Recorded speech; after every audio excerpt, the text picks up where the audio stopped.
quiero dar las gracias sobre todo a Dolors Comas, que ha venido desde Barcelona con estos trenes y estas lluvias que tenemos, y verdaderamente le doy las gracias porque no nos ha puesto ninguna pena desde el primer momento, contentísima, y se lo quiero agradecer en nombre de todo el PENEO y también del feminismo. Y entonces a Elena también, se van a sentar los dos ahí, y Elena nos presentará el proyecto de la licitación de cuidado, y Dolores pues hablará de sus cosas, que son muy importantes, muy interesantes, y nos ha contado un poquito y la verdad está todo muy bien. Así que gracias por asistir y os dejo la palabra. Yo me voy enseguida porque, bueno, buenas tardes. Como ha dicho Jenny, pues sobre todo bienvenidas y bienvenidos al Ateneo de Granada y gracias por acompañarnos en esta tarde tan desapacible. Bueno, y iniciamos una segunda edición del ciclo que, si recordáis algunos o algunas de las que estáis aquí, desarrollamos en 2023 sobre el valor de los cuidados. Y en aquella ocasión, las conferencias y mesas redondas giraron en torno a la reflexión sobre el cuidado desde diferentes disciplinas y diferentes ámbitos, ¿no? En el ciclo que hoy iniciamos, lo que queremos es centrarnos en el cuidado como valor humano y como derecho humano fundamental. Y que por eso, porque es un derecho humano fundamental, tiene que ser objeto privilegiado de las políticas públicas. Y lo hacemos en un momento que es especialmente complicado para el mundo, ¿no? Un momento en que los valores más rancios del patriarcado resurgen con mucha fuerza de la mano de dirigentes irresponsables, narcisistas, violentos, que ponen en juego el bienestar de la gente a la que se deben para responder a sus propias ambiciones, ¿no? Desde el feminismo queremos oponer a esos valores el valor del cuidado, valor que, como sabéis, feministas como Carol Gilligan identificaron en las motivaciones que guiaban a las mujeres en sus decisiones y que, en sus propias palabras, no se trata de un valor femenino, sino de un valor humano, como pilar de las democracias. Bueno, el ciclo en el que nos embarcamos ahora cuenta para su realización con el apoyo de la Diputación de Granada, como también lo hizo el de 2023, y está compuesto por las siguientes actividades. A ver si os las puedo enseñar aquí. Comenzamos hoy con una conferencia de debate que hemos llamado El valor de los cuidados, fortalecer los cuidados para humanizar la sociedad. La segunda actividad será otra conferencia de debate que se llama Una mirada de género al cuidado no remunerado y que se centrará fundamentalmente en los cuidados que se proveen en el hogar. La tercera actividad será una tertulia con profesionales y personas que necesitan cuidados sobre la provisión de cuidados en el sistema de salud. La cuarta será una conferencia debate sobre el futuro de los cuidados de larga duración, hablando tanto de los cuidados en el hogar como de los cuidados en residencias. Y la quinta, para terminar las actividades, si queréis más de este corte, una mesa redonda sobre políticas públicas para un tiempo de cuidados. Esto de un tiempo de cuidados pues lo acuña mucho nuestra filósofa Victoria Camps en un libro maravilloso que seguramente conoceréis todo, que se llama Tiempo de cuidados, entre otras cosas, ¿no? Vamos, con otro subtítulo, pero es el título fundamental, ¿no?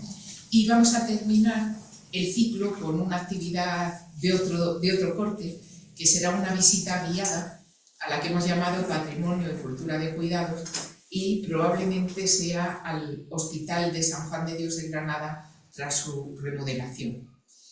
Bueno, pues en esto consistirá el ciclo. Para comenzarlo, pues contamos con Dolors Comas, a quien, como ya ha dicho Jenny, pues agradecemos muchísimo que esté aquí.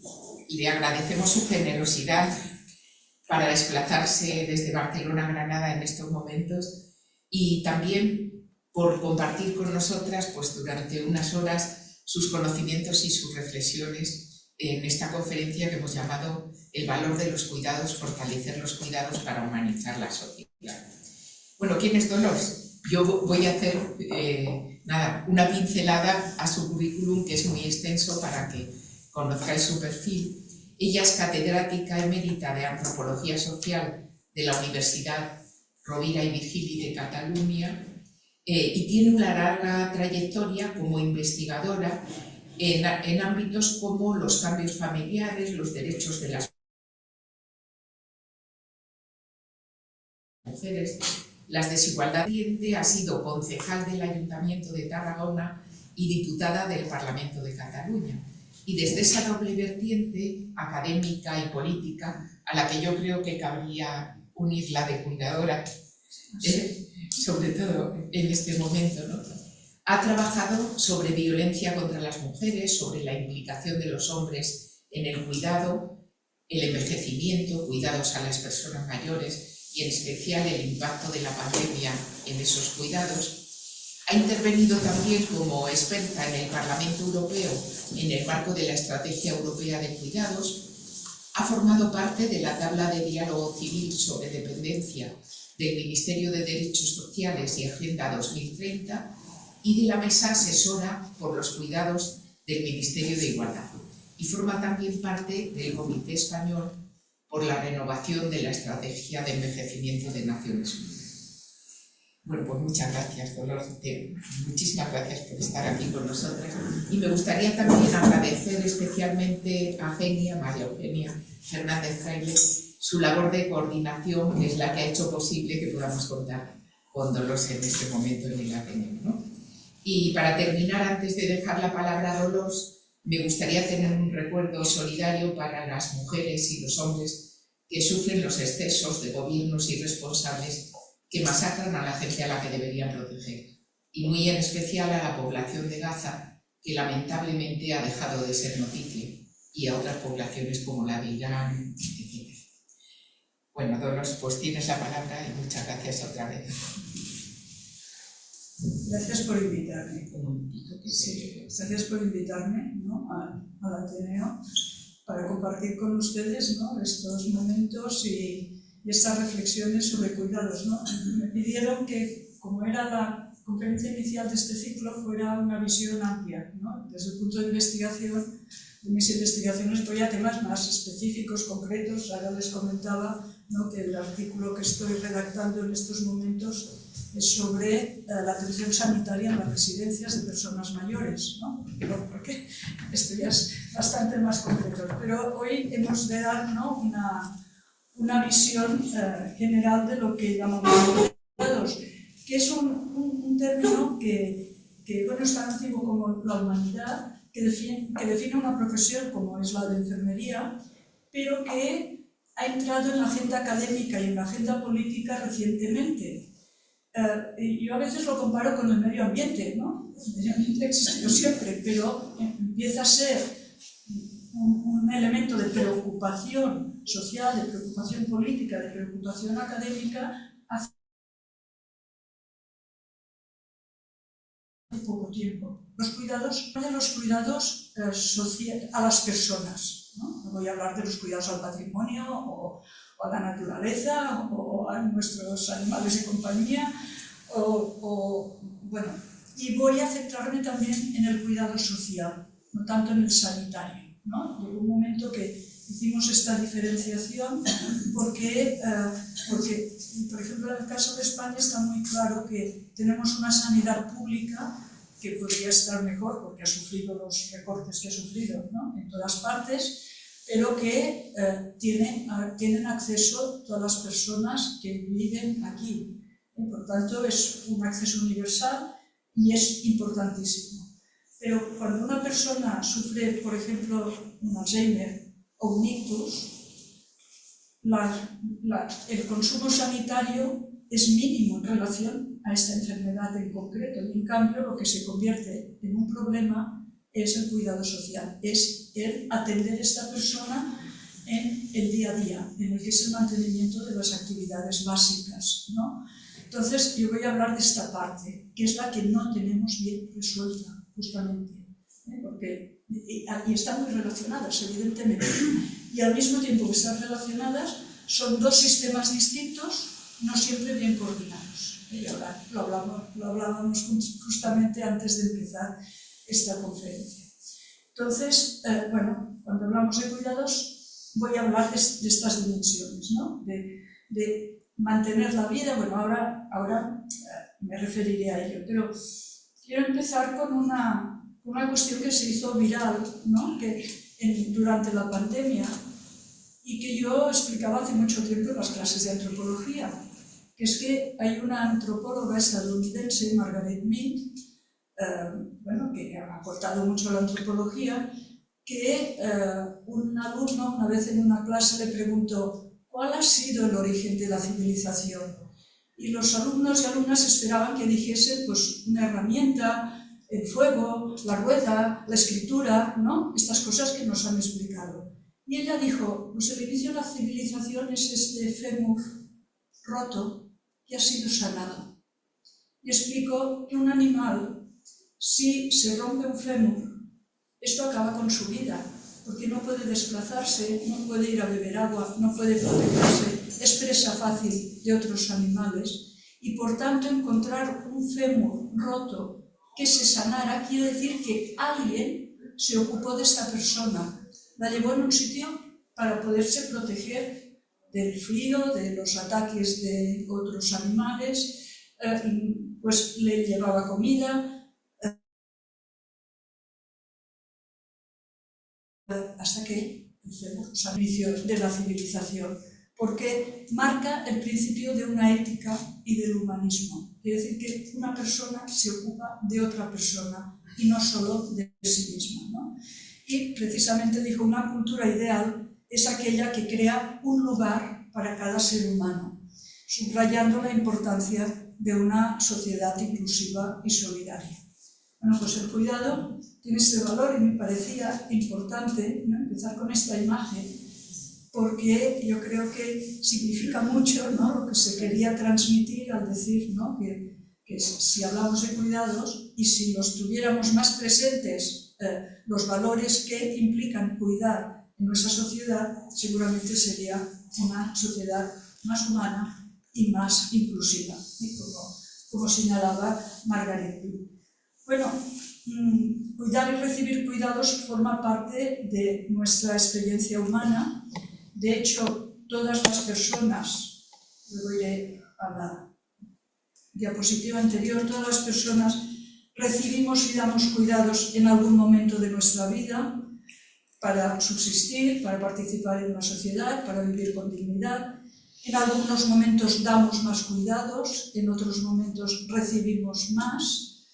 Y también hemos de proporcionarnos autocuidado, es decir, cada día nosotros mismos nos cuidamos cuando nos levantamos, hacemos la higiene personal, desayunamos, comemos, nos abrigamos para salir un día como hoy, cogemos el paraguas, ¿no?, para protegernos, ¿no? Todo esto, hablamos con amigas, compartimos pues ansiedades, deseos, reímos, nos amamos, bueno, todo esto es tan importante en nuestras vidas, que la literatura, el cine, le da tanta importancia, ¿no?, que forma parte de relatos, de novelas, y bueno, pues resulta que es lo que parece que queda escondido, no le damos valor, ¿no?, que en el contexto de nuestra sociedad parece que lo que tiene más importancia es el crecimiento del Producto Interior Bruto, ¿no?, y en cambio, pues estas dimensiones quedan escondidas en lo que se llama la economía real,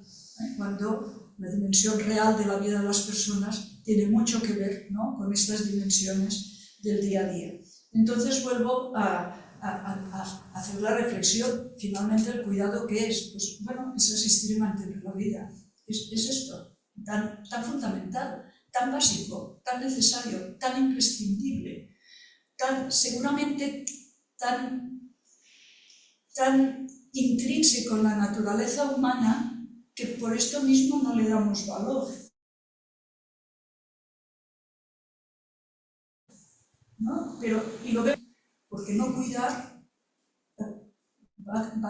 nos va la vida. Si no cuidamos, nos va la vida, ¿no? De nosotros mismos y sobre todo de aquellas personas que no pueden cuidar por sí mismas, ¿no? Como son los niños y niñas pequeños, ¿no? En una etapa de la vida, como son cuando estamos enfermos, como es cuando perdemos la autonomía por alguna cuestión de enfermedad, por vejez, por envejecimiento, etcétera, etcétera. Por tanto, el cuidado es algo presente en nuestras vidas, ¿no?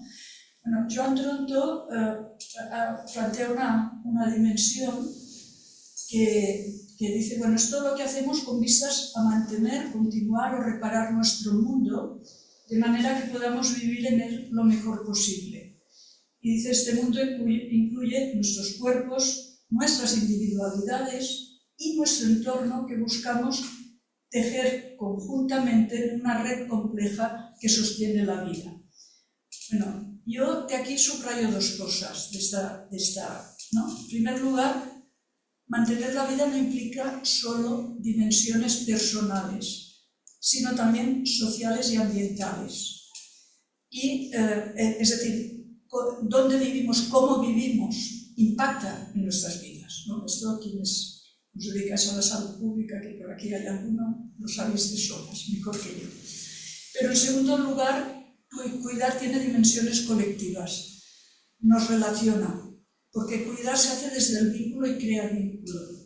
Esto es una cuestión que no sé si me podré explicar suficientemente, pero bueno, ahora pasaré a otra dimensión, que quién tiene obligación de cuidar de quién. Enseguida nos vendrán las relaciones de parentesco, ¿no? Unos padres a sus hijos, unos hijos a sus padres, y según el grado de parentesco tenemos más o menos la obligación de cuidar. Pero saben ustedes perfectamente que a pesar de que pueda haber un vínculo de parentesco, no todo el mundo cuida igual. Imagínense pues, una familia con unos padres mayores que necesitan cuidados y que tienen, pues yo qué sé, 5 o 6 hijos. No todos cuidan igual.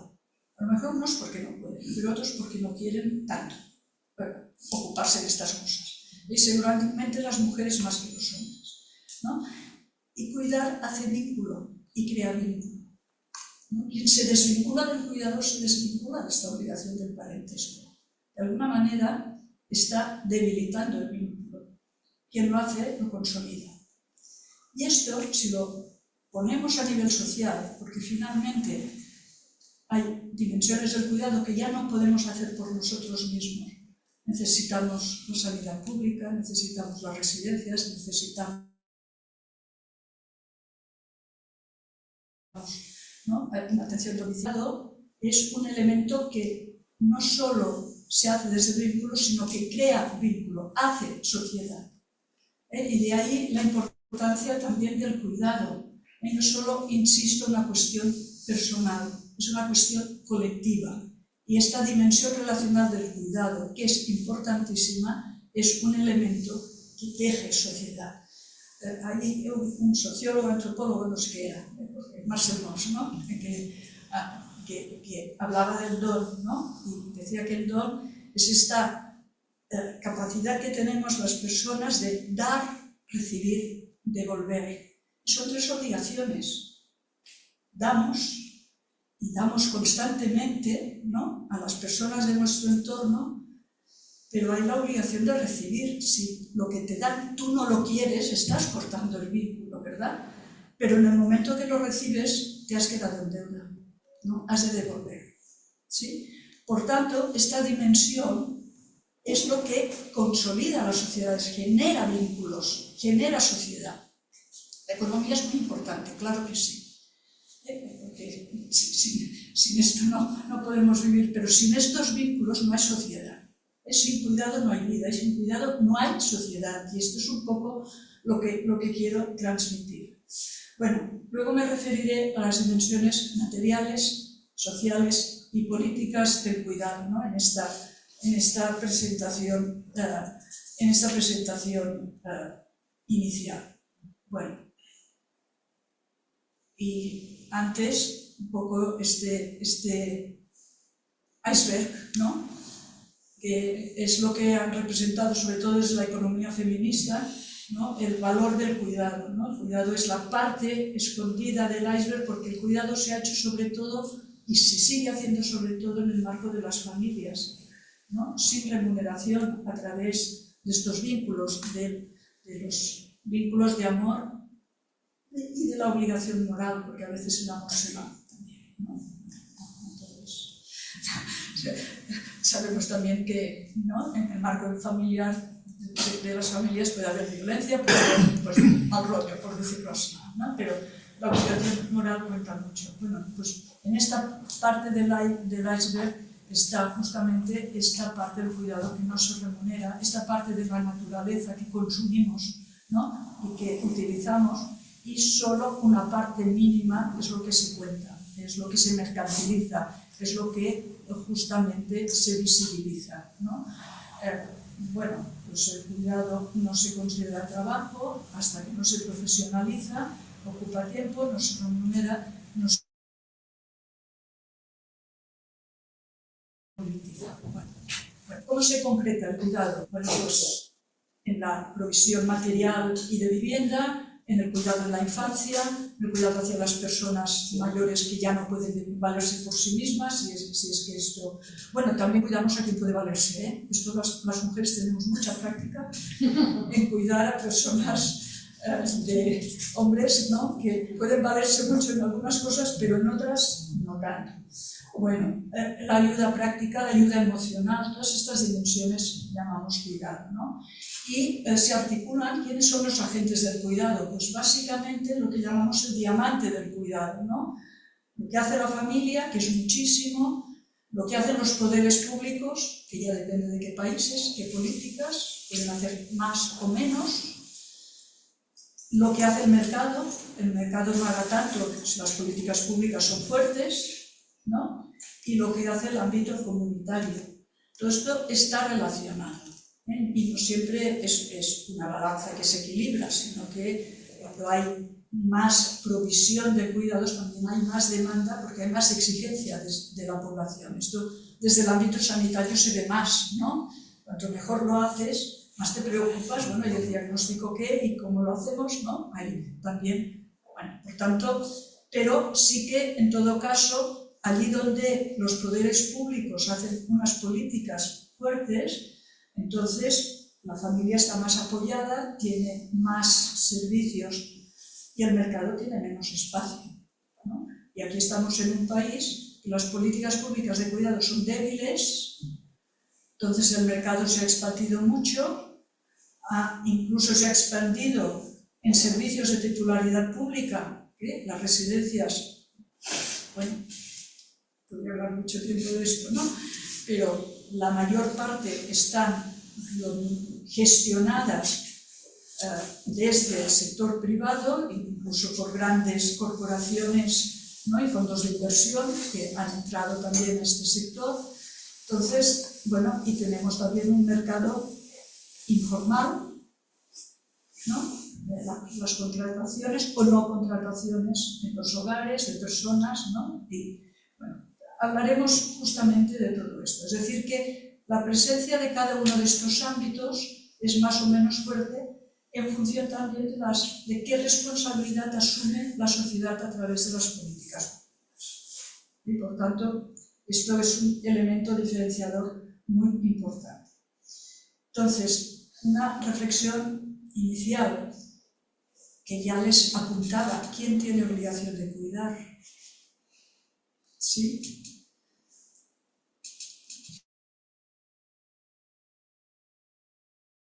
Les dejo, pues ya lo saben, se da tan por supuesto que las familias responden a la hora de atender a sus miembros, que cuando hubo la pandemia, el gobierno no tuvo ninguna duda en cerrar escuelas, en cerrar servicios, ¿no?, esperando que las familias respondieran, y las familias frenaron el shock pandémico, ¿no?, y tuvieron mucha carga de trabajo en este sentido, ¿no? Bueno, ¿hasta dónde llega la obligación de autocuidarnos? Que ¿estás fumando? ¿Estás fumando? No sé si en España se ha producido, creo que no, pero en Gran Bretaña hubo un momento que dijeron que dejarían de atender a las personas que fumaban porque se estaban perjudicando su salud. Bueno, pero ¿quién puede autocuidarse? ¿Puede autocuidarse igual un minero que un empleado de oficina? Es decir, cómo las propias desigualdades sociales inciden en la manera en que podemos también cuidarnos de nosotros mismos, ¿no? Bueno, ¿hasta dónde llega la obligación de cuidar a otras personas? ¿Hasta dónde? ¿He de cuidar de mi vecina? Tan antipática. Pero es que además no tengo la obligación. ¿O sí? ¿No? Es ahí donde vamos viendo hasta qué punto, ¿no?, como sociedad, quienes tenemos obligaciones respecto a otros, ¿no? Estas obligaciones pueden, si pensamos que como sociedad las tenemos, entonces las podemos resolver a través de las políticas públicas, de los servicios. Yo no puedo cuidar de mi vecina, pero, ¿no?, si hay una atención domiciliaria que atienda a aquella persona, pues, ¿no?, lo resolvemos, ¿no? ¿Y tengo derecho a ser cuidada? Yo ya soy mayor, algunos de ustedes y aquí también. ¿Y qué va a pasar cuando pierda la autonomía, si algún día sucede? ¿Va a venir mi hija que vive en Londres a cuidar de mí? No va a poder o no va a querer, pero yo no quiero. Pero ¿hay los recursos? ¿Los tengo yo? ¿Tengo el dinero? ¿Tenemos las políticas públicas suficientes para garantizar un derecho al cuidado, este cuidado social que les decía? Pues no están, ¿no? Por tanto, bueno, es una responsabilidad familiar, es una responsabilidad social. De momento, aunque hay una ley de promoción de la autonomía individual y atención a las personas en situación de dependencia, ¿no?, me digo de carrerilla, no cubre las necesidades de cuidados de las personas mayores, ¿sí? Bueno, entonces es básicamente en las familias donde recae esta tema más débil de atención. Les he anunciado que hablaría de las dimensiones materiales, de las dimensiones relacionales y de las dimensiones políticas del cuidado. Pues ahí va, ¿eh? Dimensiones materiales. Bueno, mi cuidado es trabajo, se remunere o no. Y no es que lo diga yo, es que lo dice incluso la Organización Internacional del Trabajo, que entiende que sin el cuidado no habría la economía real. Y por tanto, el cuidado implica aplicar unos saberes que se van aprendiendo, un tiempo que es fragmentado, un tiempo que por tanto condiciona hacer otras cosas, ¿no? El trabajo se hace desde el cuerpo y en el cuerpo de otras personas. Y esto, claro, es muy importante porque requiere la copresencia. Es verdad que nos podemos cuidar también a través de una videoconferencia. Hola, ¿cómo estás? Bueno, pero esto hasta cierto punto, desde el punto de vista emocional, sí, pero hay cosas que no puedo cambiar un pañal, ¿no?, a través de una videoconferencia. Es decir, se necesita el contacto directo. Y además el cuerpo no puede fragmentarse, no se puede deslocalizar tampoco. Y por tanto, tampoco se puede incrementar la productividad. Esto cuando se hace, entonces es a costa de un mal cuidado. Esto lo sabemos muy bien. Entonces, ¿qué pasa? Que cuidar bien es caro. Pero como no lo tenemos bien resuelto, ¿qué hacemos en nuestro país? Y lo hacen otros países también, ¿no? Pagar mal a quien nos cuidan. Pagar mal o muy mal. Y además, como se considera que esto es como algo de las mujeres que ya nacemos sabiendo cuidar, pues se le da menos valor, ¿no? Incluso, pues a veces no se pide formación específica para cuidar, sobre todo pues, si se hace en un hogar. Bueno, pues esta persona es de confianza, sí, pues ya cuidará de mi mamá, ¿no? Entonces, todas estas dimensiones, ¿no?, que tienen que ver. Bueno, Además, hay otra cuestión que también muchas de las labores de cuidado son percibidas como desagradables, simbólicamente degradantes, ¿no? Como limpiar el cuerpo, sus partes íntimas, manipular desechos, manipular excreciones, o relacionadas con ámbitos considerados tabú, porque se entra, ¿no?, en contacto con dimensiones de intimidad de la persona que implican.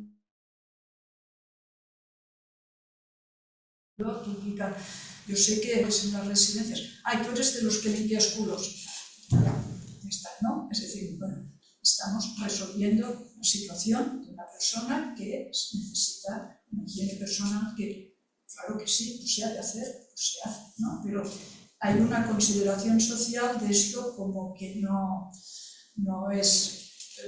Yo que he trabajado, ¿no?, con hombres que cuidan, ¿no?, también en contextos profesionales, pues a veces dicen, no, nosotros somos como los enfermeros y los médicos, ¿no? Si trabajan en una residencia y llevan bata, pues parece que, ¿no?, esto pues da como un poco más de prestigio, ¿no? Bueno, todo esto... Y bueno, yo he puesto dos imágenes, ¿no?, la del bebé y la de la persona mayor, porque también el cuidado hacia niños y niñas y hacia personas mayores también tiene significaciones distintas, ¿no? Y tiene... a veces decimos que si el cuidado ya se desvaloriza, ¿no?, es decir, antes he cuestionado, es decir, damos valor al cuidado, no le damos el valor que tiene realmente, ¿no? Y si se desvaloriza, esto hace que cuando los hombres cuidan, ahora en estos momentos, ¿no?, vemos un hombre joven con el bebé y decimos, pues ay, qué bien, pues, ¿no?, es un signo de igualdad, pero nos parece más extraño, ¿no?, los hombres que cuidan hacia personas mayores en situación de dependencia, no hay tantos, están más invisibilizados, los que hay más de los que parece, pero están mucho más invisibilizados. Bueno, dimensiones relacionales, ¿no? Bueno, cuidar no implica solamente hacer actividades, implica, y antes ya me he referido, entender las necesidades de la otra persona, y este entender implica también relacionarse. Esto no solo porque en el ámbito familiar, del que les hablará Mar García Calvete, ¿no?, el próximo día, pero esto también en los profesionales, en las residencias, es decir, ¿no?, a cuidar implica conocer a la persona, implica crear vínculo, ya se lo he dicho antes, cuando la pandemia fue un problema, ¿no?, los usos de protección que aislaban a la persona cuidadora de la persona cuidada, ¿no? Y aislar, separar, no poder tocarla, decir cómo estás, darle la espalda o darle un beso, ¿no? Esto aparece en las actividades de cuidado. Bueno, y tanto, ya digo, en el ámbito familiar como en el profesional. Bueno, precisamente Carol Gilligan, ¿no?, que antes Elena la ha citado, llamó la atención que suponen una manera de actuar y relacionarlos con los demás, pues el cuidado es acompañamiento, es empatía, es acercamiento, es entender a la otra persona, más allá de lo que tú pienses, y es respeto hacia la persona que hay que cuidar. Y señaló que la ética del cuidado la tienen sobre todo las mujeres porque han sido socializadas en este sentido, ¿no? Y ella dijo, ¿no?, es una frase que yo repito mucho, ¿no?, en un contexto patriarcal el cuidado es una ética femenina. En un contexto democrático el cuidado es una ética humana.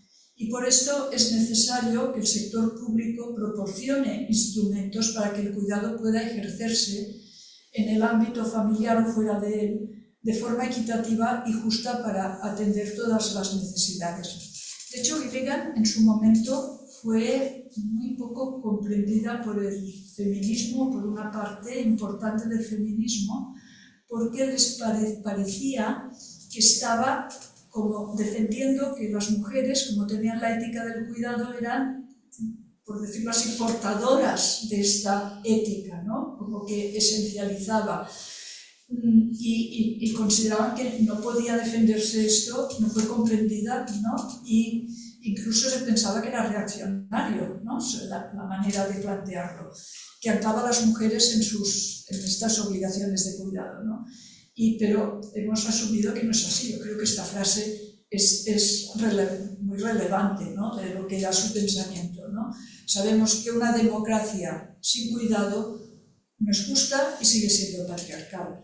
Y porque el cuidado no debe considerarse como un asunto privado y de las familias, sino como un asunto social y político, ¿no? Y este es el salto importante a la hora de entender si hay o no derecho al cuidado. Bueno, Joan Tronto señala estas características éticas del cuidado, ¿no? La atención, reconocer las necesidades de las personas y cómo resolverlas, la responsabilidad vinculada a la obligación que la sociedad atribuye a determinados roles y personas, la competencia que implica resolver de forma adecuada las necesidades de cuidado, la capacidad de respuesta por parte de la persona que requiere apoyos y cuidados y que de alguna manera si no acepta estos apoyos y cuidados pues tampoco la cosa funciona, ¿no? La pluralidad, la comunicación, la confianza y el respeto, en definitiva, la solidaridad. Y estas son condiciones para una responsabilidad y ética colectivas, entendiendo que todas las personas cuidan. Y la dimensión política del cuidado. De hecho, el cuidado está organizado de forma estratificada. Estamos en una sociedad con desigualdades sociales y la organización del cuidado es una organización estratificada también. Y yo siempre explico que está basado en injusticias de género e injusticias sociales, ¿no? Que es un poco lo que quiero transmitir, ¿no? Aquí he intentado expresar de forma humorística lo de las injusticias de género, ¿no? Porque es cierto que el cuidado atraviesa la vida de las mujeres, condiciona buena parte de sus trayectorias, ¿no? Laborales, personales, sociales, políticas, etc. Bueno, el cuidado empobrece, quita poder a las mujeres en este sentido. Incluso cuando el cuidado es ejercido desde ámbito profesionalizado, como les decía, se paga mal o muy mal y por tanto las actividades de cuidado están subvaloradas. Yo a veces pongo el ejemplo, ¿por qué una enfermera de una residencia ha de cobrar un 30% menos que la misma enfermera, ¿no? Si lo hace en un centro de atención primaria o en un hospital? Bueno, pues ya esto ya nos dice muchas cosas, ¿no? Bueno, en este sentido, pues bueno, hay una brecha de género en los cuidados que genera otras brechas de diferencia entre hombres y mujeres a nivel social, a nivel laboral, ¿no? Y que, bueno, esto lo saben muy bien, es decir, las brechas de género empiezan en la brecha de cuidados, ¿no? En la desigual distribución de los cuidados entre hombres y mujeres. Bueno, y finalmente, y a veces pensamos, bueno, es que recuerdo que asistí a un debate, se hacía en Inglaterra, cuando Margaret Thatcher estaba hablando, ¿no? Bueno, cuidado comunitario, que sabemos que sí que es muy importante, que es muy bueno, pero que entonces se veía como una manera, ¿no? de hacer más barato lo que hacen los hospitales. Bueno, recuerdo una tertulia en que había una sola mujer, los demás eran hombres, y decían lo bueno, claro, que era que la gente no esté tanto tiempo en el hospital, que estamos de acuerdo, ¿no? Todos estamos aquí, como vamos a decir que no. Pero entonces decían, bueno, entonces, ¿qué pasa? Si la persona se va a su domicilio, ¿quién la cuida? Mientras está allí no puede valerse por sí misma todavía. Bueno, pues la familia, y la mujer dijo, bueno, no es solo la familia, no, es que son las mujeres en la familia, ¿no? Inmediatamente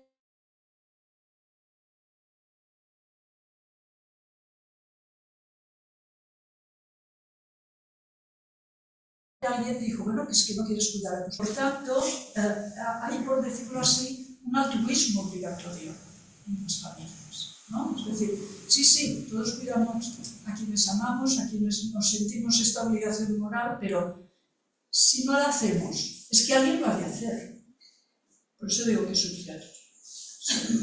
Alguien lo ha de hacer, porque nos da la vida, ¿no? Lo he intentado decir justamente desde el inicio, ¿no?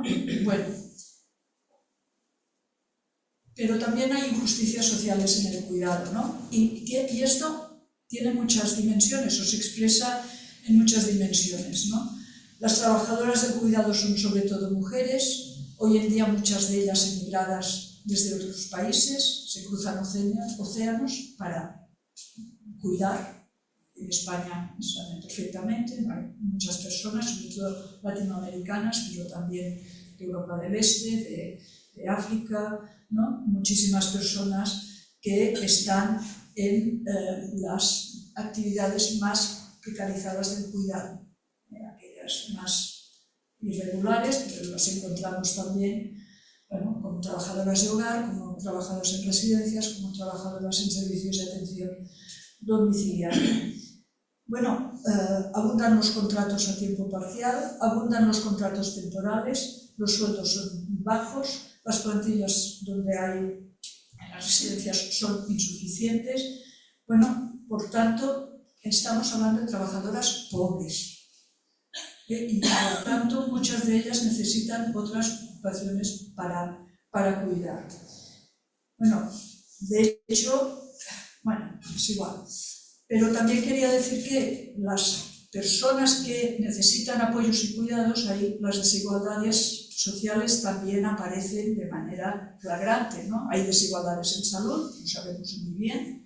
A mí todavía me impresiona ver que en una ciudad como Barcelona hay una diferencia de 11 años de esperanza de vida entre quienes viven en la zona rica de la ciudad, en Pedralbes o Sant Gervasi, o quienes viven en Bon Pastor, ¿no? En los barrios donde hay la clase obrera más, ¿no? más vulnerable. 11 años de esperanza de vida de diferencia es muchísimo, ¿no? Y claro, nos indica que estas desigualdades en salud también se expresan en desigualdades en cuidados, y hablamos en el marco académico de la ley inversa de cuidados, ¿no? Que quien más los necesita son quienes menos capacidad tiene de poderlos resolver. Y vuelvo a insistir, los cuidados sanitarios se pueden resolver más fácilmente cuando hay una sanidad pública que llega a los barrios pobres también, ¿no? Pero el cuidado social no está garantizado, ¿no? Y quienes más lo necesitan es quien, bueno, ha de recurrir más a las familias, a que las mujeres dejen sus trabajos, o que disminuyan las horas, o que se hagan arreglos, ¿no? Y se solucione peor. También ahí hay desigualdades. Bueno, todo esto es la dimensión, ¿no? política de los cuidados, porque justamente, ¿no? tiene que ver hasta qué punto como sociedad resolvemos estas situaciones más difíciles.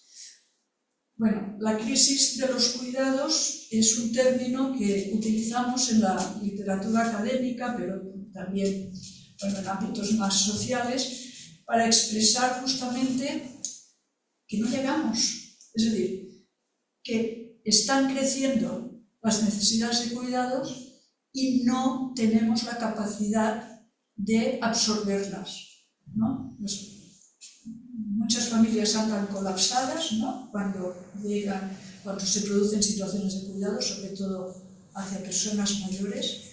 Las familias se empobrecen cuando hay que atender a una persona con una elevada situación de dependencia, porque, insisto, no está bien resuelto esta cuestión en nuestro país, ¿no? Entonces, bueno, se está incrementando la complejidad del cuidado porque tenemos personas cada vez más longevas, y esto es una buena noticia, es un éxito social que genera también un reto importante porque, digamos, hay, bueno, una necesidad de cuidados durante un tiempo. Esto varía según las personas, lógicamente, pero que son cada vez más intensos y complejos, ¿no? Y esto lo vemos en las residencias, ¿no? Por ejemplo, en Cataluña, el promedio de edad de las personas que están en residencias es de 88 años y tienen no solo un problema de salud, tienen multimorbilidad y la mitad de ellas están en los 2 últimos años de vida. Entonces no es que tengan un solo problema, tienen muchos problemas de salud y tienen muchas discapacidades desde el punto de vista de lo que llamamos dependencias, ¿no? De que no pueden resolver. Bueno, pues esto tiene, digamos, ¿por qué es así? Pues porque las políticas de cuidado llegan más tarde que otras políticas, mucho más tarde. La ley de dependencia en España se aprobó en el año 2006, empezó a aplicarse en el 2007. La ley de sanidad es de 1985, es decir, llega mucho más tarde, ¿no? que todo lo que serían los esfuerzos hechos en educación, en sanidad, en pensiones. ¿Por qué? Porque lo resolvían las familias, lo resuelven las familias, lo resolvía la beneficencia. Este es el panorama que teníamos, ¿no? Y entonces, como llega más tarde, llega mal, y ya no, es decir, va por detrás de las necesidades, ¿no? Bueno, yo les he puesto aquí esto es del Instituto Nacional de Estadística, las pirámides de población. Claro, de hecho, ahí concurre, ¿no?, una elevada longevidad con una bajísima natalidad. La baja natalidad es una expresión también de la crisis de los cuidados, ¿no? Porque cada vez retrasamos más el momento de la primera maternidad, se tienen menos hijos. Y solo un dato, es decir, nacen menos hijos ahora que en la Guerra Civil. Miren, en el año 2023 nacieron en España 422.000 niños y niñas, ¿sí? En 1939, en plena Guerra Civil, en el año 2023 nacieron 322.000 niños y niñas. En 1939 nacieron 422.000, 100.000 más. En 1939, en plena Guerra Civil, cuando entonces había en España 26 millones de personas y en 2023 había 48 millones. Sí, tenemos uno de los índices de fecundidad más bajos del mundo. Entonces, si juntamos las dos cosas, tenemos esta pirámide de población del año 2050, ¿no?, la proyección de población del año 2050, en que las generaciones del baby boom que van llegando a la vejez son las que han sido más infecundas de la historia. Entonces, esta familia en la que confiamos que va a cuidar, ¿dónde está? Sí. Hemos pasado de familias de 3, 4 hijos a familias de hijo único o sin hijos, y además los tenemos por estos mundos. Por tanto, todavía en el imaginario pensamos que las familias pueden cuidar, y no es así. Y no es así, ¿sí? Por esto, a pesar de los problemas que afectan a la crianza y a las actividades reproductivas, la crisis de los cuidados donde más se manifiesta es en los llamados cuidados de larga duración, es decir, en los cuidados hacia las personas en situación de dependencia, sea por una cuestión de discapacidad, o sea una cuestión por enfermedades crónicas o por fragilidad, y en este sentido los cuidados de larga duración sobre todo afectan, pero no exclusivamente, a las personas mayores. Y este es el gran reto del siglo XXI, es uno de los grandes retos, que hay otros, uno de los grandes retos del siglo XXI. Y por esto, en la última parte de la conferencia me referiré a esta dimensión, que para no hablar de la infancia tampoco sé mucho más, ¿no? Pues, bueno, entonces, fíjense, se han hecho las encuestas la encuesta DAT, ¿no?, la encuesta sobre discapacidad, y si se compara el año 2008 con el año 2012, se ve, ¿no?, cómo se han incrementado los hogares, que sería esta columna, aquí no lo veo. ¿Sí?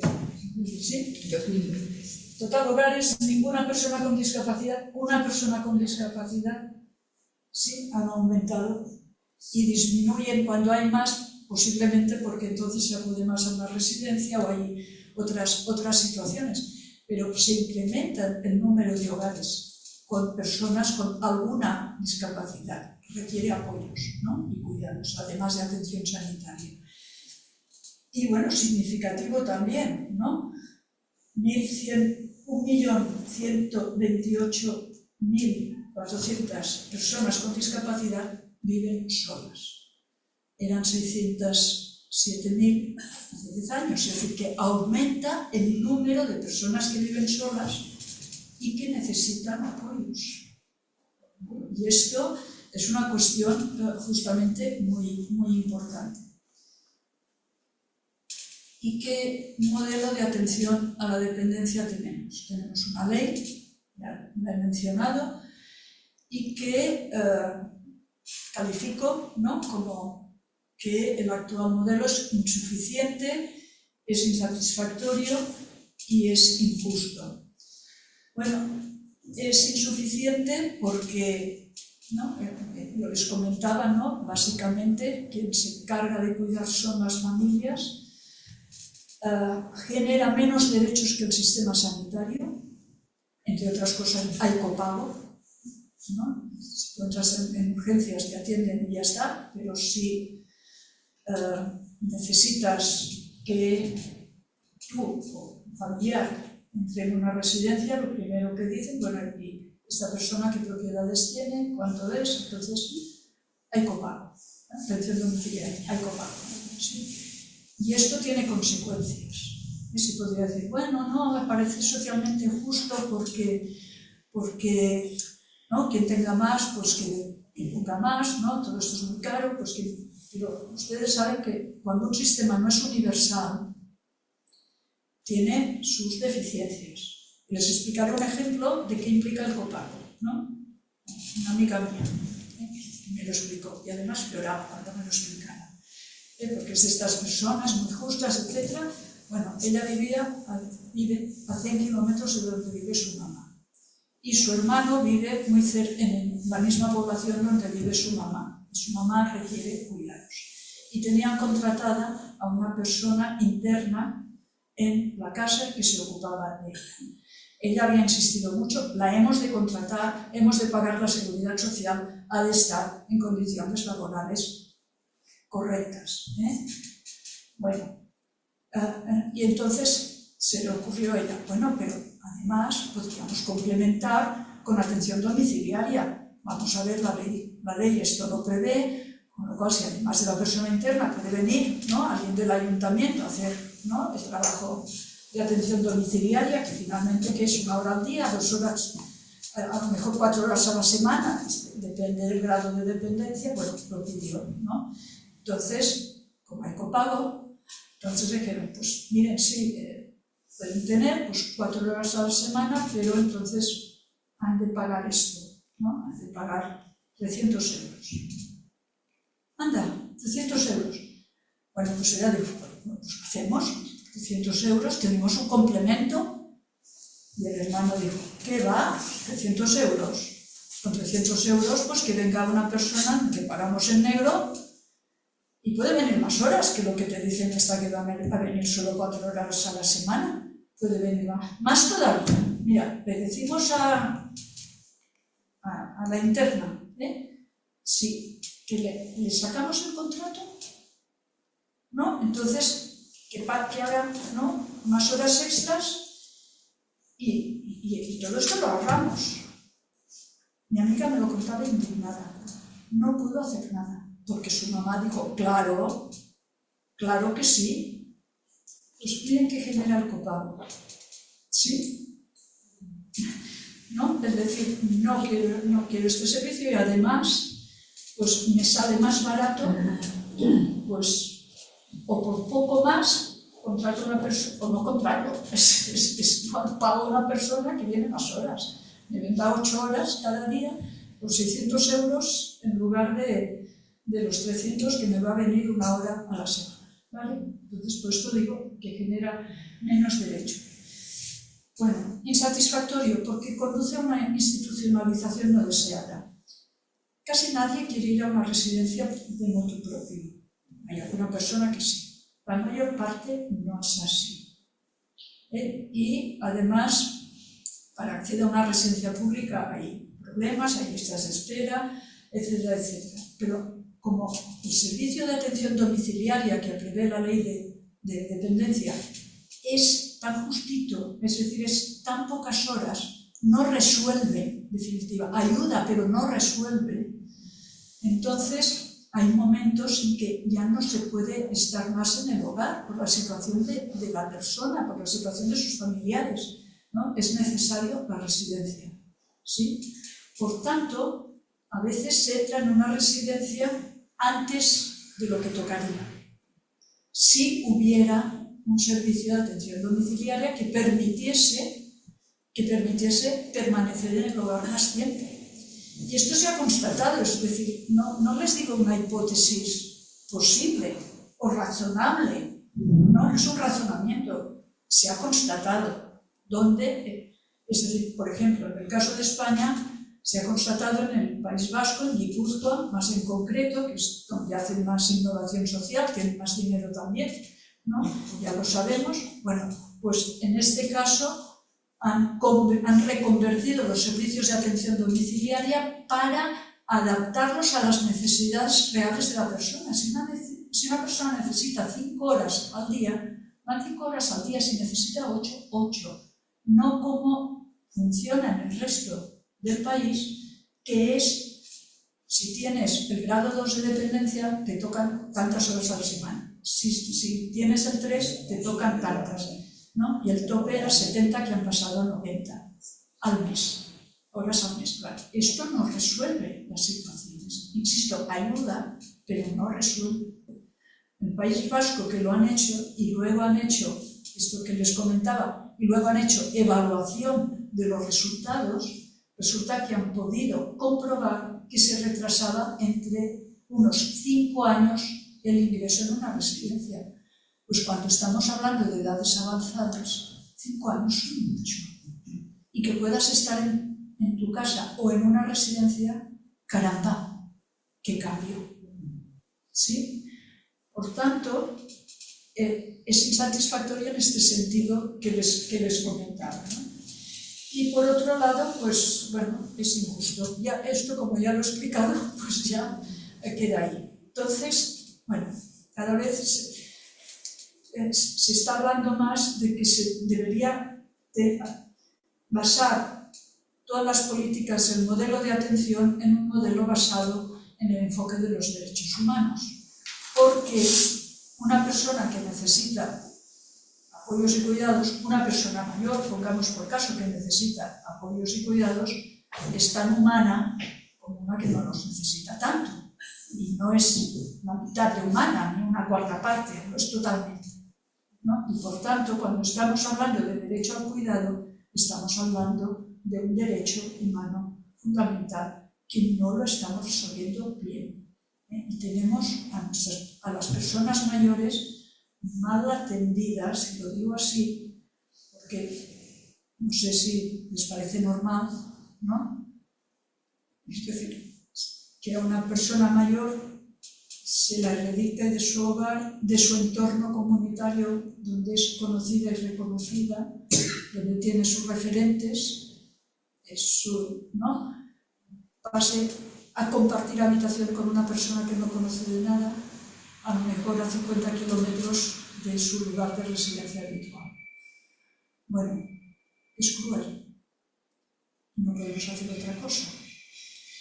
En la mayor parte de residencias, señalando que hay excepciones, evidentemente, no hay tiempo para cuidar con dignidad, porque las plantillas son insuficientes y la cuestión del tiempo y de las culturas del trabajo continúan siendo unas culturas de trabajo muy jerarquizadas, que se impone, ¿no? No, esto es lo que te conviene a ti. Bueno, estaríamos mucho tiempo hablando de esto, pero si llega a venir Pilar Rodríguez lo explica mucho mejor que yo, porque lo conoce muy bien. Bueno, Entonces, es un modelo de cuidados que tensiona a las familias. No hablaré mucho de esto porque esto lo explicará muy bien María Elena García Calvente, ¿no? Solo comentarles una frase que se me ha quedado aquí grabada, ¿no? Que en una de las entrevistas que hicimos durante la pandemia hubo una mujer que cuidaba a su madre ya desde hacía muchos años y me decía: mire señora, a mí la pandemia no me ha cambiado nada, porque yo ya vivía confinada.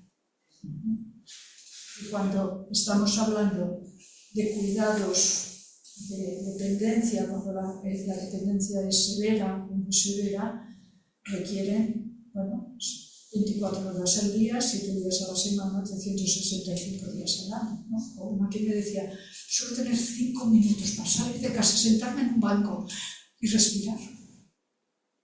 Porque yo ya no soy yo, ¿no? ¿Dónde está, no? ¿Dónde está Conchita? ¿Dónde está? Sí, ya, ¿no? ¿Dónde está Conchita? No sé, aquí hay alguna Conchita, ¿no? La señora, me he quedado sin vida, me decía, ¿no? Porque, bueno, pero ya está. Tensiona a las trabajadoras del cuidado, porque ya me he referido, ¿no? Que hay unas condiciones laborales pues, que no facilitan hacer un buen cuidado. Como veo que me voy alargando, ya voy más, ¿no? He puesto más el acelerador. Y tensiona al sistema social y el sanitario también, porque, claro, hay una ley, se generan expectativas. Y resulta que las expectativas no se cumplen. En primer lugar, hay unas listas de espera tremendas. No sé cómo están aquí en Andalucía. Yo he pedido para un familiar mío, ¿no? La valoración de la dependencia, la valoración de la discapacidad. La de la dependencia me dijeron 4 meses y han pasado 6 y no han llegado. Y la de la discapacidad me han dicho 2 años. Bueno, esto para la valoración. Luego hay la asignación del recurso. Y luego que esté disponible, no tengas lista de espera. Bueno, es decir, esto, claro, cuando hablo con sanitarios me dicen: es que esto no va bien, porque tensiona al sistema sanitario también cuando se medicaliza la dependencia. ¿Qué pasa cuando una persona que vive sola tiene un ictus y a la hora de darle de alta no está en condiciones para vivir sola? Pero vive sola. ¿Qué pasa con esta persona? Pues ahí hay un problema, ¿no? Esto a veces me lo dicen los sanitarios. Bueno, pues aquí en urgencias entra todo el mundo, las 24 horas está abierto. Pero entonces, desde el punto de vista de la solución social, ¿no? Es qué acompañamiento puede tener, qué apoyos puede tener esta persona, cuesta resolverlo, porque como hay copago, hay que saber el patrimonio, no sé qué es. ¿Sí? No está bien resuelto porque no es un sistema universal, porque no genera derechos propiamente, sino ayudas. ¿Sí? Ayudas, ¿vale? Y la falta de coordinación entre los dos sistemas, ¿no? Que se ha visto en la pandemia. Bueno, no entro en la pandemia porque ya sería. Entonces, la pandemia en general ha sido un revulsivo en este sentido. Un revulsivo para un cambio de relato en relación a los cuidados, ¿no?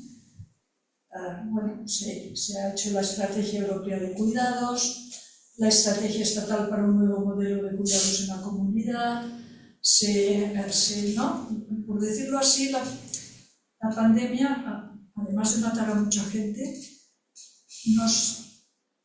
no ha creado nada nuevo, sino que de alguna manera nos ha obligado a mirar lo que teníamos y a no poderlo ignorar, ¿no? Y entonces esto ha generado un cambio de relato. Dice, bueno, hemos de cambiar el modelo de cuidados, ¿no? Y esto lo están haciendo las instituciones políticas. Otra cosa es que se cambie. Yo digo el relato, ¿no? El relato. Otra cosa son los hechos, ¿no? Pero ahora se está intentando que haya un cambio de paradigma, ¿no?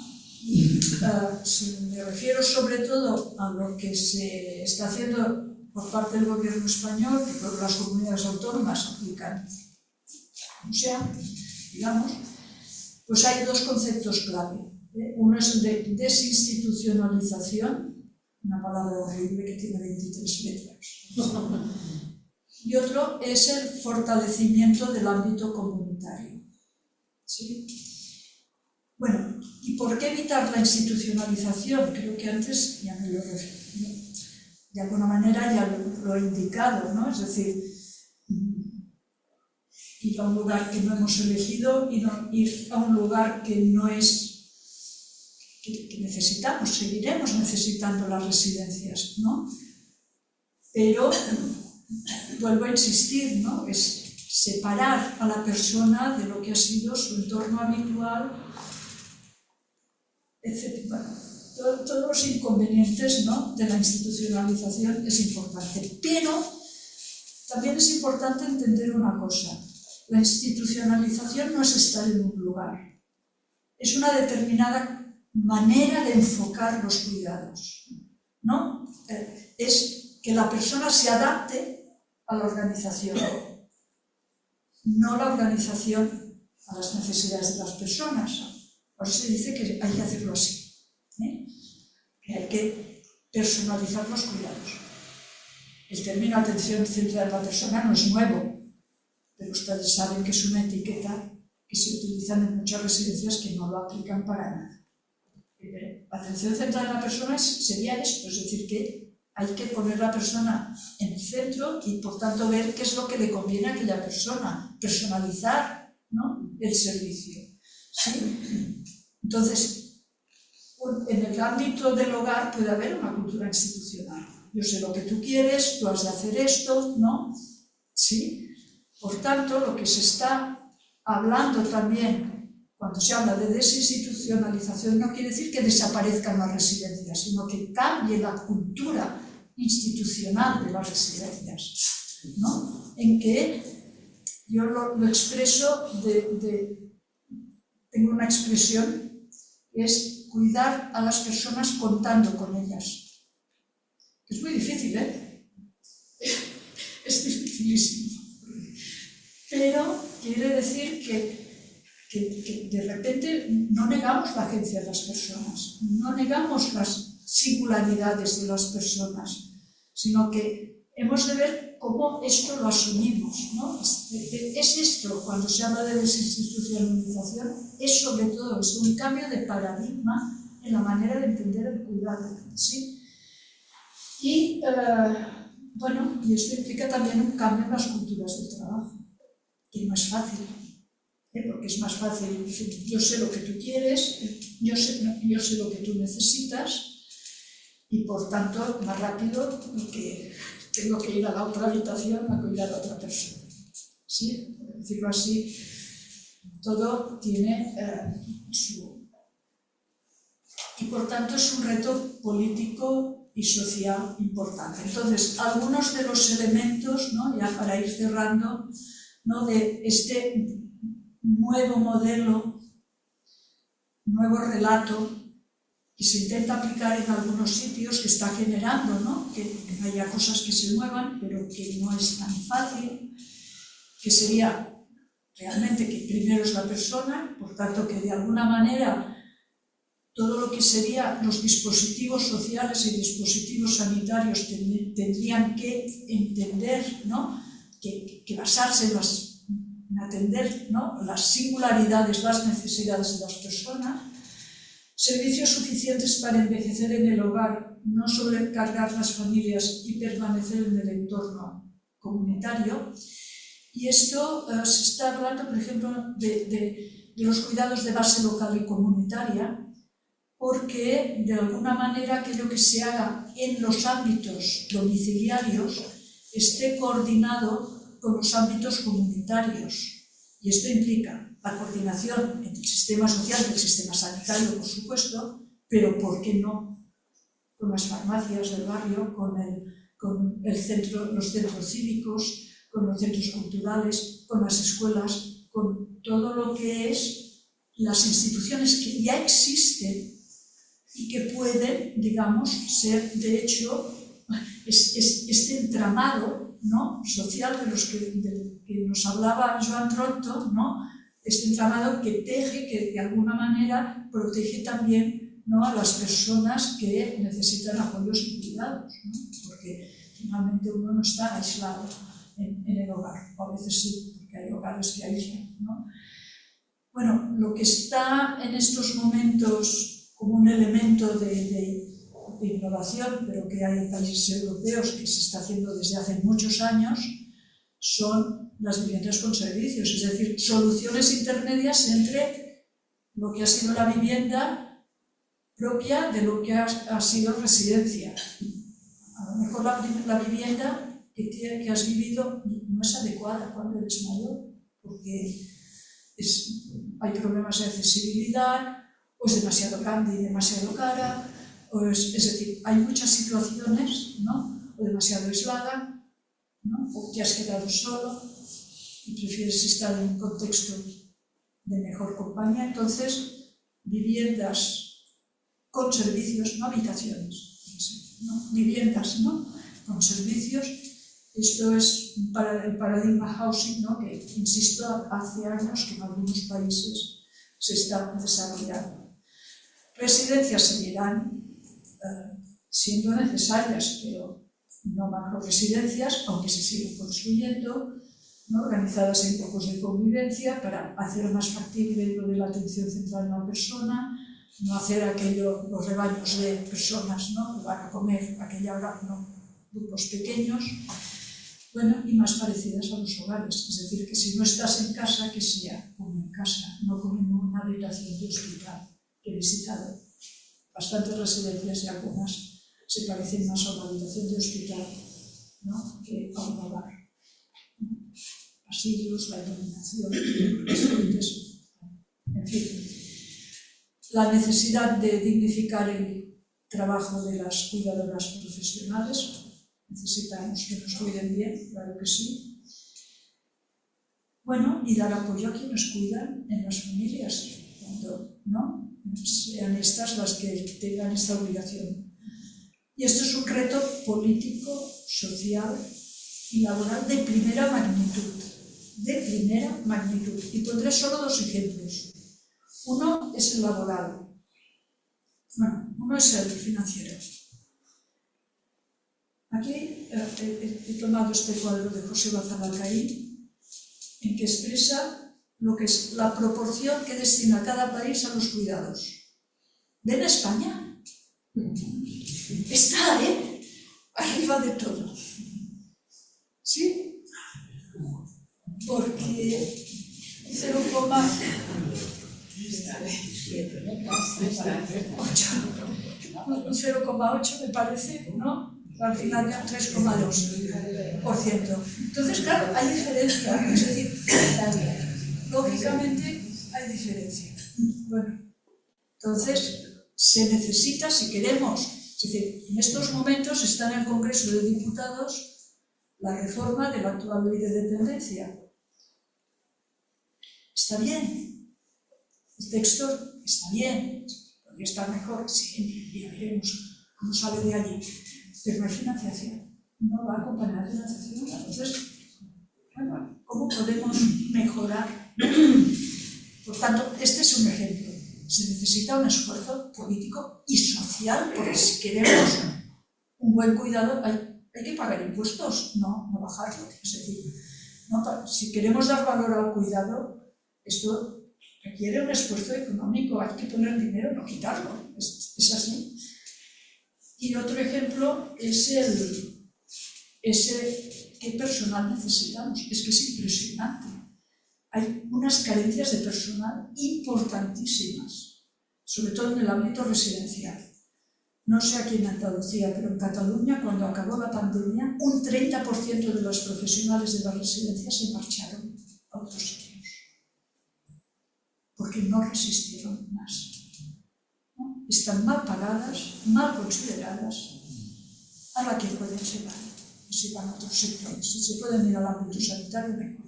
Pero si es una gerocultora, a lo mejor se va de camarera a, yo qué sé.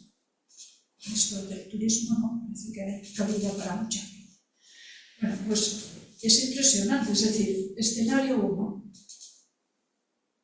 para el año 2030, dentro de 5 años, ¿vale? 5 años. Escenario 2001, contando las personas que van a entrar en situación de dependencia, se necesitarían 260.000 trabajadoras más de las que hay en estos momentos.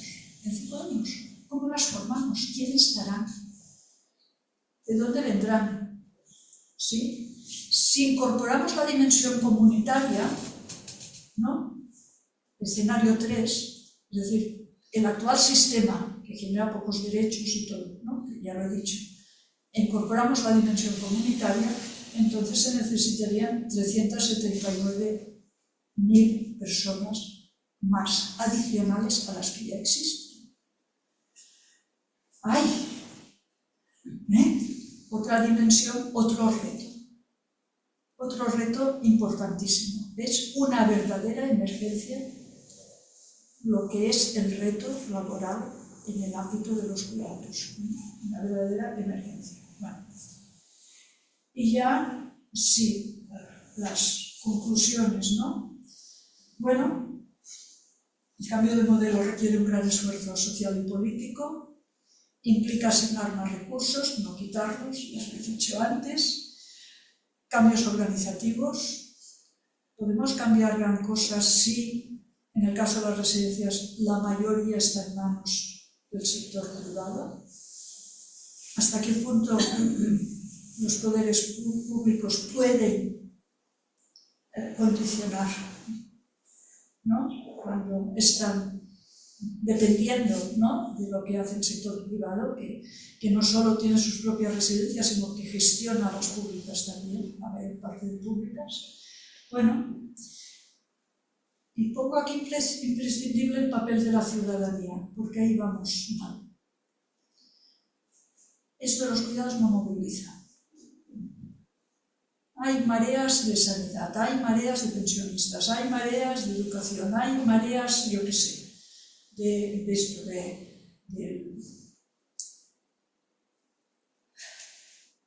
los desahucios de viviendas, de todo. Pero no hay. Los esfuerzos que se han hecho no movilizan. El sector está muy fragmentado, no hay conciencia del sector. Así como en el sector sanitario hay conciencia del sector, seas camillero, seas médico, hay conciencia del sector. En el sector no hay esta conciencia del sector, lo he podido comprobar, ¿no? Solamente tengo un artículo pendiente de publicar que estamos hablando de esto, ¿no? Esta fragmentación, y que, por ponerles un ejemplo, ¿no? Hice un grupo focal en que había directoras de residencias y gestoras o directoras de servicios de atención domiciliaria. Bueno, y hablaban de las dificultades que tenían o de los desafíos que tenían en un caso y en otro. Bueno, al día siguiente recibí 3 correos, había 5 personas de residencias, recibí 3, me escribieron 3 diciendo: ay, te agradecemos que hayas organizado este grupo focal porque no conocíamos para nada lo que hace el sector de atención domiciliaria, no sabíamos que era tan difícil que las trabajadoras tuvieran contratos a tiempo completo, porque claro, no hemos entendido que van de un domicilio a otro, todo está fragmentado. No se conoce, no sabe, no es lo que hacen las otras, ¿no? Bueno, y esto genera debilidad, pero genera debilidad que la ciudadanía no haga demandas. Yo he estado en el sector político y lo sé muy bien, es decir, lo he comprobado, es decir, aquellos sectores que aprietan, al final hay tantas necesidades para resolver que yo ya no digo un color político u otro, que también, pero hay tantas necesidades para resolver que bueno, los que aprietan y que no harían tanto, pues vamos a ver si podemos solucionar algo, ¿no? Pero quien no aprieta se queda en la cola. No apretamos. En este aspecto de la ciudadanía no apretamos. Seguimos teniendo este imaginario de que es la familia la que tiene que hacerse cargo. Y por tanto, tenemos como una especie de culpa, así de que si pedimos, ¿no?, esta implicación política parece que nos queramos desentender de nuestros familiares. ¿Sí? Y a veces puede ser así, fíjate todo en España, pero es así, ¿no? Por tanto, imprescindible el papel de la ciudadanía, imprescindible la conciencia del sector y imprescindible también la acción sindical para mejorar las condiciones laborales de las personas que trabajan en este sector. Y ahora sí que acabo y vuelvo al hueso fracturado que cicatrizó, porque indica que por primera vez la humanidad no éramos desconocidos los unos respecto a los demás, sino que teníamos, pues bueno, unas instituciones de solidaridad que cuidaban. También cuidaban de quienes habían tenido mala suerte o eran más débiles. Y este es el desafío que tenemos por delante hoy. Y acabar diciendo que dar valor al cuidado es un buen punto de partida para situar la sostenibilidad de la vida como prioridad y humanizar la sociedad. Aquí acabo.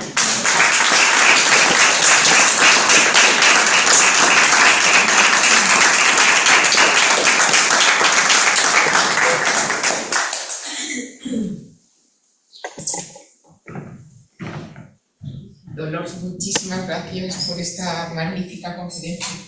Yo creo que, bueno, que nos va a servir estupendamente de marco para ir colocando las piezas de este ciclo. Y bueno, yo creo que nos has dejado muchas ideas para reflexionar. Y bueno, tenemos un ratito también por si queréis preguntarle alguna cosa o hacer alguna aportación desde vosotros y vosotras.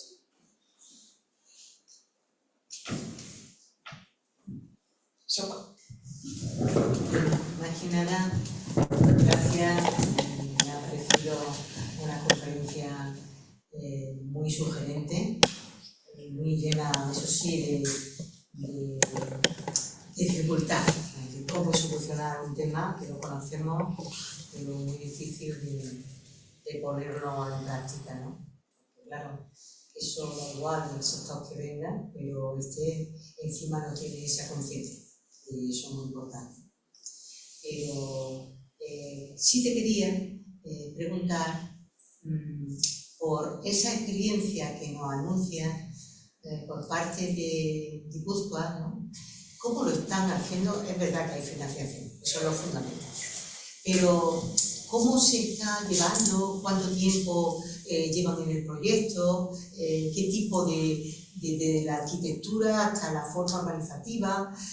No sé, nos ilustra un poquito más de esa experiencia en nuestro país, porque en Europa sabemos algo, pero aquí queremos, vamos, yo quiero conocer un pelín. ¿Cómo podría ser? En el caso de Guipúzcoa, hay sobre todo la Fundación Matías bastante innovadora en todo lo que es el tema de los cuidados. La cuestión se inició hace ya bastantes años, tendría que mirarlo, ya hay artículos, ¿no?, que se han publicado en algunos municipios de Guipúzcoa. Donde se ha hecho más la valoración es en Pasaia, uno de los municipios es en Pasaia, en que es decir, hubo un compromiso del ayuntamiento con el apoyo de la Diputación Foral de decir, bueno, vamos a fortalecer el sistema de atención domiciliaria. Entonces, como la ley es muy estricta en este sentido, aplicaron una figura que existe en la ley de dependencia, que es la de la asistencia personal, que está pensada para las personas con discapacidad. Y esta figura implica muchas horas de atención. Entonces, hicieron formación, por otro lado, consiguieron que algunas empleadas del hogar a través de formación fueran reclutadas para el servicio de atención domiciliaria, todo supervisado por el ayuntamiento, ¿no?, por los servicios sociales, y entonces aplicaron esta figura de la asistencia personal con mucho enfado del sector de la discapacidad. Porque dicen, bueno, esto es nuestro, ¿qué es esto de aplicarlo a personas mayores? Claro, yo a veces tengo polémica amable con el sector de la discapacidad. Es que vosotros convertís en mayores también, ¿eh? Es decir, que, a ver, y hay un momento que ¿dónde está la línea de diferencia? Hay un momento, ¿no? Bueno, entonces han hecho esto. Entonces, efectivamente, como han sido innovaciones, lo hacen en serio y hacen evaluación. Entonces, claro, pero esto lo han podido hacer. Entonces, de manera más reciente, y esto hace cosa de 5 años, han hecho, y aquí en diversos pueblos de Guipúzcoa, lo que llaman ecosistemas locales de cuidado, que es simplemente, y qué difícil, coordinar las instituciones que hay en los pueblos o en un barrio, ¿sí? Desde la asociación de jubilados, la escuela, el centro sanitario, yo qué sé, la cooperativa de trabajadoras de no sé qué. Coordinar todo esto para entender que el cuidado es cosa de todos y que si una persona sale a pasear y es una persona mayor, pues pueda tener en este sentido la comprensión y cobertura no solo de la persona cuidadora que va al lado, sino una comprensión del entorno, que es muy importante porque a veces esta comprensión no está. Entonces hay sensibilización en las escuelas, hay en este sentido como una implicación, ¿no? de coordinar también todos los recursos.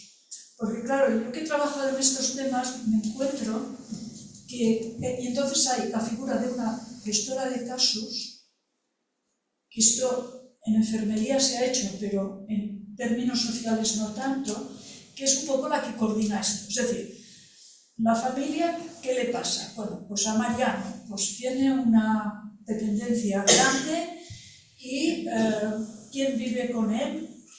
¿Qué apoyos tiene? Bueno, a lo mejor iría bien que vaya una persona a conversar con él pues, por las tardes. Bueno, pues hay una asociación de personas mayores que podrían hacerlo. Bueno, alguien lo hace. Es decir, es quien conoce, tiene en la mente los recursos que hay en la comunidad para dar apoyo a aquella persona más allá de lo que hace el servicio de atención domiciliaria y lo que hace el centro de atención primaria. Porque si no, el Mariano, que le he llamado así, o Matías, ya no sé cómo lo he llamado, pues su esposa que está con él, Antonia, todo esto no lo domina. Y cuando le pasa algo al Mariano no sabe si ha de llamar a la enfermera del centro de atención primaria, si ha de llamar a la trabajadora social, si ha de llamar directamente al médico. Bueno, pues si tiene una figura que es referente y le soluciona el problema, pero además no solo en el momento del problema, sino un poco más allá, pues esos son los ecosistemas locales de cuidado. Entonces, esto a mí me parece interesante, ¿no? Porque fortalece el ámbito comunitario en que, de alguna manera, se genera también como más sensibilidad social, como unas poblaciones más amigables con estas situaciones de dependencia, ¿no? Bueno, es uno de los ejemplos. Hay más, ¿no? Por ejemplo, en Cataluña hay el programa, en Barcelona en concreto, el programa radares, antenas, ¿no? Que se puso en marcha una de las veces que se encontró una persona que había fallecido sola y llevaba semanas, ¿no? Entonces, ¿qué pasa? Que no nos hemos dado cuenta que uno de nuestros vecinos ha fallecido. Entonces el programa RADARS articula también, por decirlo así, servicios o instituciones que están presentes en los barrios a los que acuden las personas cotidianamente. La panadería, la farmacia, ¿no? Yo qué sé, las tiendas del barrio, de tal manera que si detectan que una persona deja de ir y no hay motivo, ¿no? No, me voy a ir de vacaciones, pues empezaré porque he ido de vacaciones, pero de repente la Juanita que va todos los días a comprar el pan y no va, ¿qué le ha pasado a la Juanita? ¿No? Se activa la antena, a lo mejor no le ha pasado nada, bueno, pues estupendo, pero si te ha pasado algo, entonces se detecta. Bueno, hay programas así que bueno, este no es tan, ¿no? Tan integral como lo de los ecosistemas locales de cuidado, que es un poco hacia lo que pensamos que hay que ir.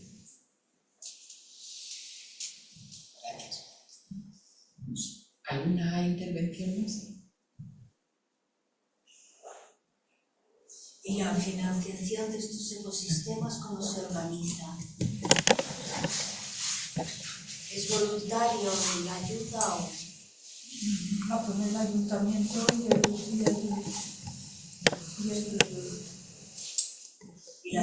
la Diputación Foral. Son programas con financiación pública, el copago, pero sí.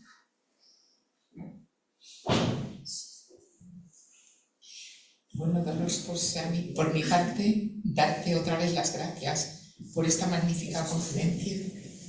A mí la verdad que es un tema que en estos momentos no sé, pienso que si ahora que la generación del baby boom nos estamos poniendo mayores y somos muchos, no ganamos el suficiente poder como para conseguir que los cuidados tengan otra prioridad en la agenda política, pues no sé si lo vamos a conseguir en algún momento, ¿no?